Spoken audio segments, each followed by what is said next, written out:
What's going on, boys and girls? Well, it's Sunday out here at OLT's house, still hanging out. Gonna book out of here tomorrow morning. We're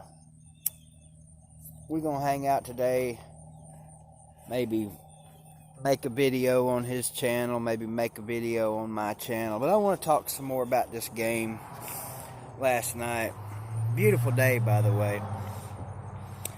Talk a little about this Tennessee game last night and some of the obvious talking points. First of all, I don't think anybody thought Tennessee had a real chance in this game, but Tennessee answered the bell for me in my video. If you'll remember my pregame video, I asked Tennessee to get after Tua's ass because he hadn't really been touched all year. And they got after him, sacked him a couple of times and took him out of the game. That's not what I wanted, but I wanted them to bust him up and see how he did getting his ass busted.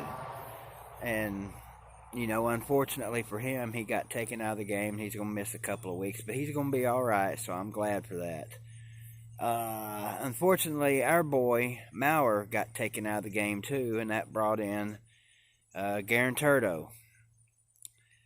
Guaranturo's been catching a lot of heat all year, and I've tried to defend him all year long, but man, I just can't defend him anymore.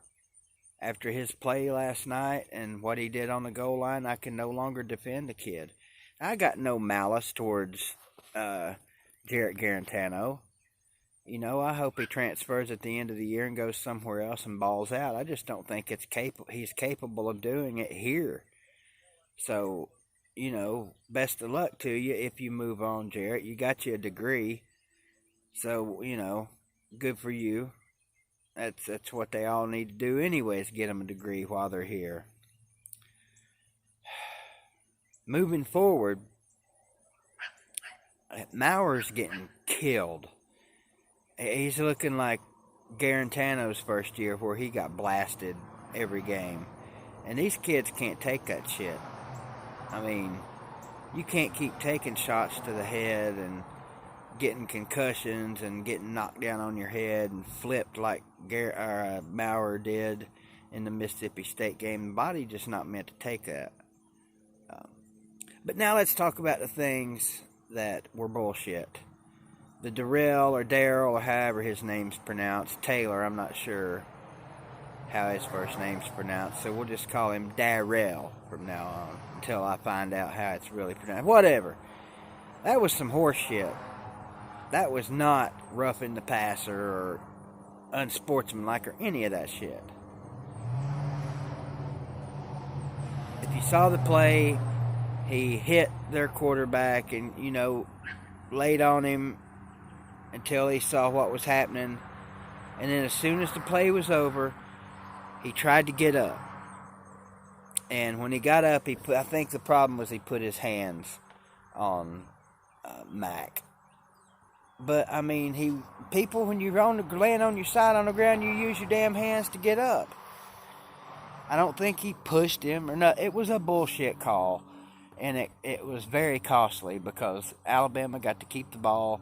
They subsequently went down the field and scored a touchdown. Now, I'm not saying it made a difference in the game. We were going to win the game if that call don't happen. I'm just saying that could have been a 14-point swing. You put that possible 14-point swing together with the 14-point swing on the goal line, it's a different ball game. The goal line.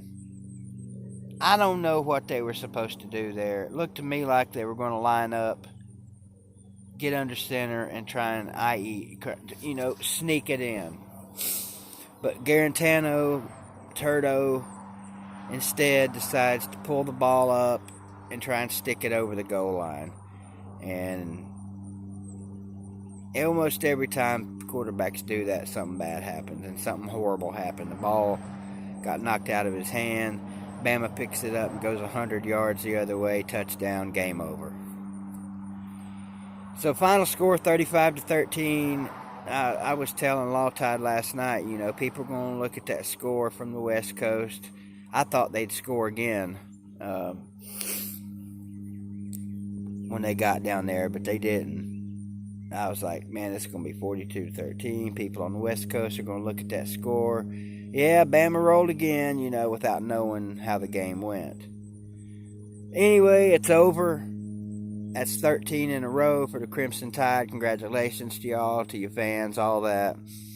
Now let's get to the, excuse the pun, the big red elephant in the room. Jeremy grabbing Guarantordo by the face mask. He didn't jerk his head off. He didn't punch him in the face. He didn't wring his neck. All he did was grab his little face mask and pull him about 2 feet. Or not 2 feet, 2 inches. It wasn't even that big of a damn deal, but of course, everybody's making it a big deal. Which I knew they would. I told Lawtide as soon as it happened, I was like, oh shit, here we go. Watch this be a big deal tomorrow. Get up today and it's a big deal. I was surprised at Billy Ratliff when he said he didn't like it. Now granted, he mentioned that when he played, he got his face mask grabbed, and quarter coaches grabbing you by the face mask and kind of pulling you up, and his problem with it was when it happened, I guess, and where it happened. And I agree, you can't do that. In this day and age, you can't do it. And Pruitt's got to be smarter than that. But look, we've been calling for some energy out of Jeremy Pruitt all damn year, and he finally shows some, and now people want to get on his ass and say you can't do that. What do? Damned if he does, he's damned if he don't. So I got zero issue with it. I don't care when it happened in the game. I don't care when it happened on TV. I don't care about any of that. I got no problem with him doing that whatsoever. He should have kicked him in the ass too. I mean, he was showing emotion. I want my head coach to show some emotion. He was doing it all game long. All game long. Love to see it. He should have. We were getting hosed all damn night by the refs. It's bad everywhere, not just Tennessee. Everybody's getting hosed by these guys. So anyway, there's where we are. Next up, South Carolina. You guys are in trouble. In trouble. We may have to put my boy in there. You know who I'm talking about. The man, the myth, the legend, Jauan Jennings. Oh, that's one more thing. Why do they call it the damn Wildcat?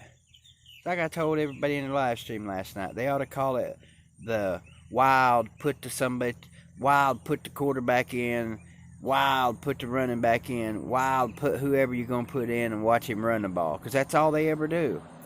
I don't think I've ever seen the Wildcat have a pass in it. I'm sure it happens, but... So anyway, that's a wrap for this video. We're going to go make us some good videos out in the shed out there. Y'all have a good Sunday. We'll holler at you later. Go Vols, screw y'alls, and you Carolina Gamecocks are in trouble. You're in trouble. About to go to 3-5 after we get through whooping that ass next week. We'll holler at you.